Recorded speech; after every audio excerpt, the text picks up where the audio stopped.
Well, they say there's nothing new under the sun, but I'm not quite so sure. I'm Scott Ott, and this is Bill Whittle Now. And Bill, Democrat presidential candidate Pete Buttigieg is saying something that I don't think I've ever heard a major national politician say before, and I want to get it right.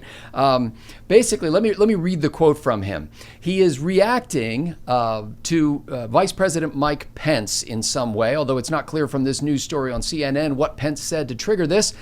But Buttigieg says this: if me being gay was a choice, it was a choice that was made far, far above my pay grade. And that's the thing I wish the Mike Pences of the world would understand.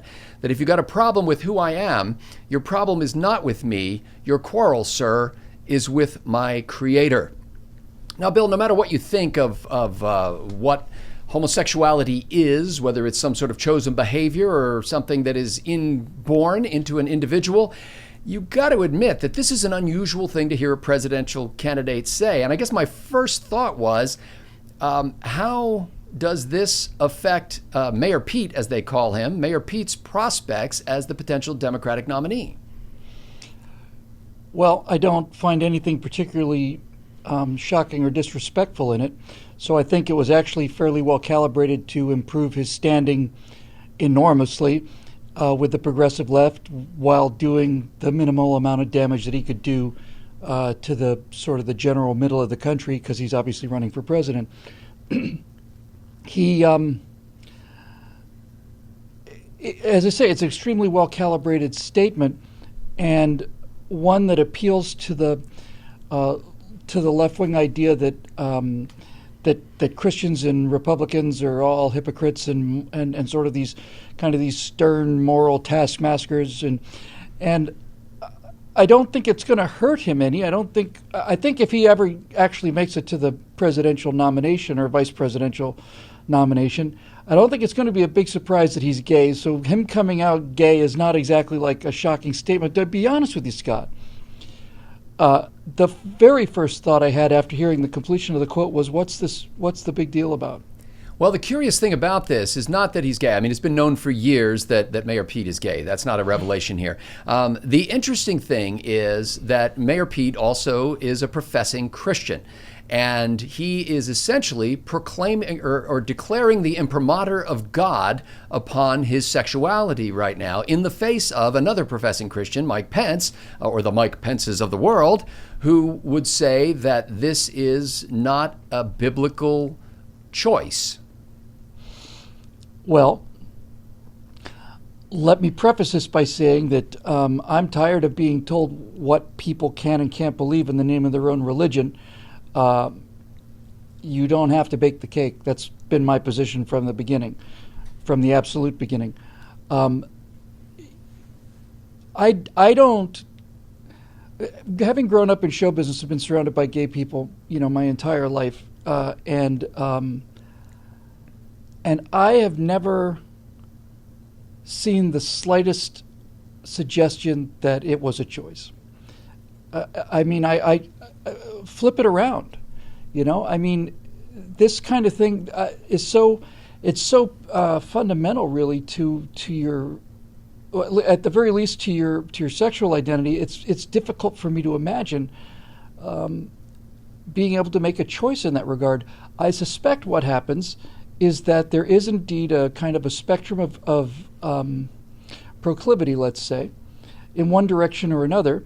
I think there's some people that are very, very strongly homosexual, very, very strongly heterosexual, and that second class is the huge majority of the population. And I suspect also, in fact, I don't suspect, I'm quite convinced that there are a large number or a significant number of people for whom these two positions are not so ironclad. But the idea of making a choice, I find to be without merit. I know that upsets a lot of people's religious beliefs. This is not a religious statement. I'm not trying to interpret the Bible in any way or tell God what to do or what he said or what to believe. I'm just simply saying that my experience, and it's been 45 years of experience, has been that that this is a very innate attraction that operates on a level well below conscious choice. And so, even though that's an interesting exploration of that topic, I think that to me, the fascinating thing here is a more political one, because I don't think I can solve that other argument. I don't think we can thread that needle.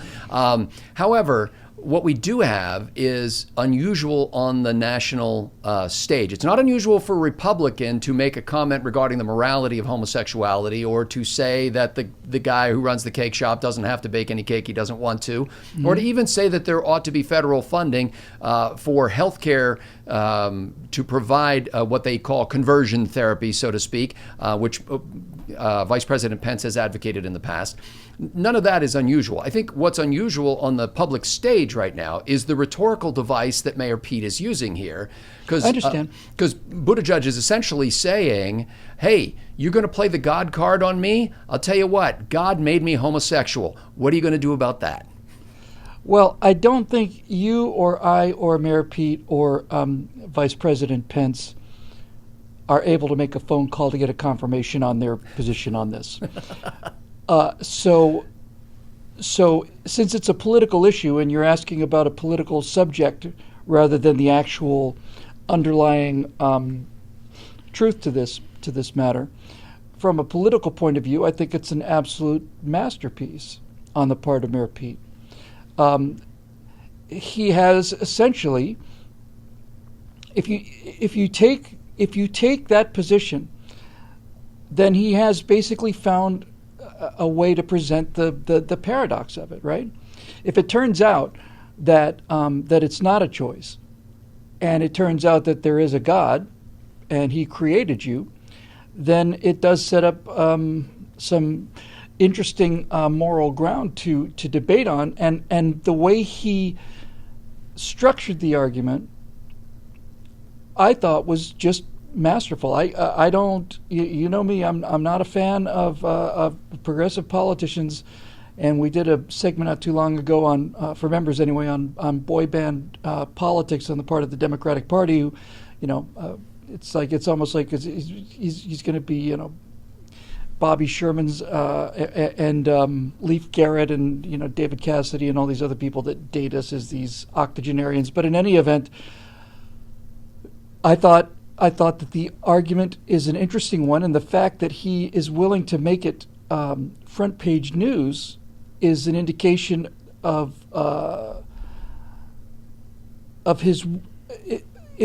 First of all, it's an indication of his willingness to make it a campaign issue. But more importantly, I think, much more importantly, it's an indication of how much the country has changed, and how this kind of thing, certainly in the 70s, conceivably even in the 80s and 90s, would have been just, would have just been the end. Now, as far as half the country is concerned, as far as the left is concerned, it's not just either a religious aberration or any of these things. As far as the left is concerned, it's actually a check mark on the ballot. It's a badge of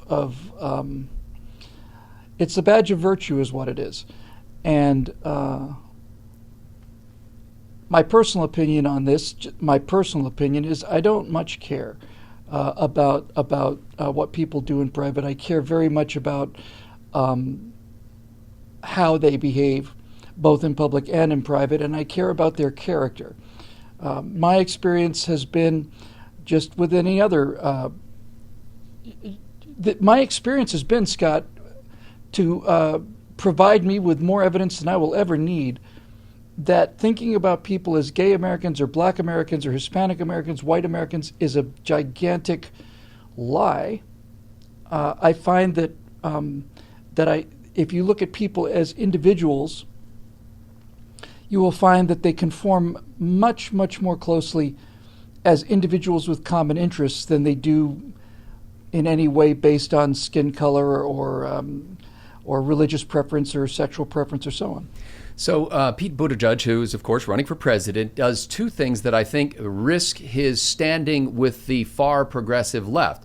Number one is, instead of saying, I was born that way. He says, I was created by God that way. Yep. And number two is he talks about later in his statements before, by the way, an LGBTQ Victory Fund luncheon in Washington, D.C., he talks about how his marriage to his homosexual partner has made him a better person. So not only does he bring God into the equation and basically say, God made me this way, it wasn't just DNA and evolution, but he also says that marriage is inherently a moral good because it made me a better person. How do you think that's going to fly with the progressive left? The marriage making me into a good person part, I think, is going to sail right through. The God created me part is going to cause their skin to burst into flame. And so it is an interesting position to stake out. I have to tell you, having spoken to a few gay conservatives, my experience talking to them has been uniformly the same, without question, and enthusiastically the same. And that is that it was far, far better experience for gay people to tell conservatives that they were gay than it was for them to tell gay people that they were conservative. In other words, they found that the conservative prejudice and hatred and all the rest of the stuff that they've been conditioned to believe their entire lives, in the cases of the people I spoke to, wasn't just smaller than they expected. It simply just didn't exist. And so whether or not the Christian part will hurt him, I don't know. I suspect it won't hurt him, Scott. I think it won't hurt him because of what we talked about. Again, I would know it was a members-only episode on boy band politics. But the progressive left, the left in general, has always been enamored with Messiah figures.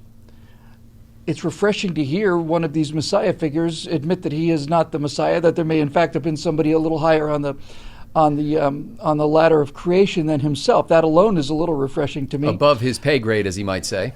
Precisely correct. And to give credit where credit is due, to hear a progressive say that there is somebody above his pay grade is quite an interesting concession to, at the very least, to some sort of sense of humility and personal boundaries, which is sadly lacking in a lot of other people, I think. So I don't think that see, here's the world we live in, Scott. We live in a world now where to say that you're gay is a non-event, but to say that you're Christian has earth-shaking consequences downstream. And while I maintain my position that what individuals do is none of my business, as long as they're not trying to force me or my children or anybody else into a belief system that I may not agree with, and that doesn't just apply to homosexuality, it applies to anything. I don't like my kids, if I had kids, I wouldn't like them being taught about communism either or any of this stuff. But my point is, since I believe that people should basically be left alone unless they're harming somebody else,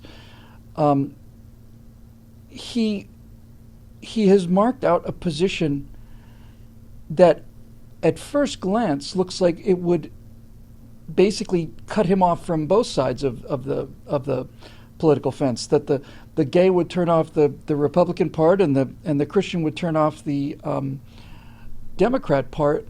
But I suspect that that's not going to be the case. There's a great deal to be said for well, not just a great deal. I think really today in this day and age, it hinges on rhetorical ability. Barack Obama had rhetorical ability, and that's all he had. The way that this was phrased and the manner in which it was delivered, at least in terms of how it was delivered in writing, indicates a fair amount of sophistication and makes me more prone to take him seriously than I had heretofore. And from what limited exposure I've had, he's a very smooth public speaker. I saw a TED Talk that he did, and he comes across as gracious and charming and knowledgeable and quick. That's dangerous. Quick with a phrase without looking too clever by half. Final question, and we're running out of time here, at least according to the Android people who made the watch. We have Republicans who are going to who fall on the more sort of Christian conservative end of the spectrum, who, if Pete Buttigieg gets the nomination from the Democratic Party, are going to feel like this is a major issue for them. And they're going to legitimately feel that way. Mm-hmm. They're going to feel that he is twisting the scriptures. They're going to feel that he is a poser and at odds with true Christianity. And I guess, how does President Trump's campaign handle people possibly as close as his own vice presidential nominee, who will have a major problem with this and feel compelled to speak out? What should the Trump campaign say to these folks? Well, now we get to the difference between Mike Pence and Donald Trump, I think. Without question, Mike Pence is a more deeply religious person than Donald Trump, and I think it's fair to say also that Mike Pence has a much stricter set of moral standards than just about anybody, not just his boss. And if it was up to me, Scott, I would go with the whole freedom thing. I wouldn't back away from the issue. I wouldn't pretend like it wasn't there, and I wouldn't pretend like it didn't matter. But if it were me, I would, and I was Donald Trump trying to deal with this conflict with Pence and Mayor Pete. Let's just say, for the sake of the example, they both run up as vice presidential candidates. My position on it would be that this is what freedom is all about. And we can't very well complain about people not tolerating conservative views or any of these other things that we see. We can't very well complain about Antifa smashing windows because they don't want to hear a new opinion being spoken, while at the same time condemning somebody who we don't agree with. Now, just so we're crystal clear on this, I'm not saying that you have to agree with them at all. It is a much more traditional religious beliefs are far more demonized today than countercultural sexual orientation beliefs. I mean, it's just this is where the persecution is today. But if it were me and I was dealing with it, and even in fact if I was Mike Pence, I would say, look, as a Christian, I feel it's my moral obligation to speak out against this. And that moral obligation takes precedence over my political career. So I think it's wrong, and here's why I think it's wrong. However, I'm not running for Pope. Now I've just offended a third gigantic group of people. But basically to say, but that is a personal issue upon which free people can disagree, and the fight does not have to stop about whether this is right or wrong, but it doesn't belong in politics as a campaign issue that will be resolved. And what I mean by that is to say, this issue does not have any business in the government in any way. However, it is a perfect reason for people to decide they don't want to vote for the Democrat, and it is also a perfect reason for them to decide not to vote for the Republican. This is what being in a free country is all about. There's a bunch of people out there who can't stand Mike Pence. There's a bunch of people out there who can't stand Mayor Pete. And if we are going to all live together, we have to understand that we have to come back to this fundamental conservative principle, which is leave me the hell alone. If you have the ability to swing your arm as long as it doesn't impact my nose. And what Mayor Pete does not impact my nose. Now, Mayor Pete backing an agenda that starts talking about teaching any kind of sexual education, regardless of its orientation, to young children, as we're seeing here in California. Now that's definitely hitting me in the nose, and that's a fair issue to talk about, I think. Well, creating a more free republic is what Bill Whittle Now is all about. 5 days a week, we bring you Bill's insights into the breaking stories of the day, and they're always grounded in a sense of personal principle and the truth as far as we have light to see the truth. We appreciate the members at BillWhittle.com who make it possible for us to expatiate on these topics, and then run to our dictionaries and look up the word expatiate. Language, please, Scott. Let's try to keep this a family show. That's right. These are not people living in other countries who are actually U.S. citizens. It's that's a different term. But ladies and gentlemen, thank you to the members of BillWhittle.com for making this possible. If you'd like to join that team, Team Liberty as I like to call it, then you can just go to BillWhittle.com and click that Become a Member link. So for Bill Whittle, I'm Scott Ott. Thanks to the members for making this possible.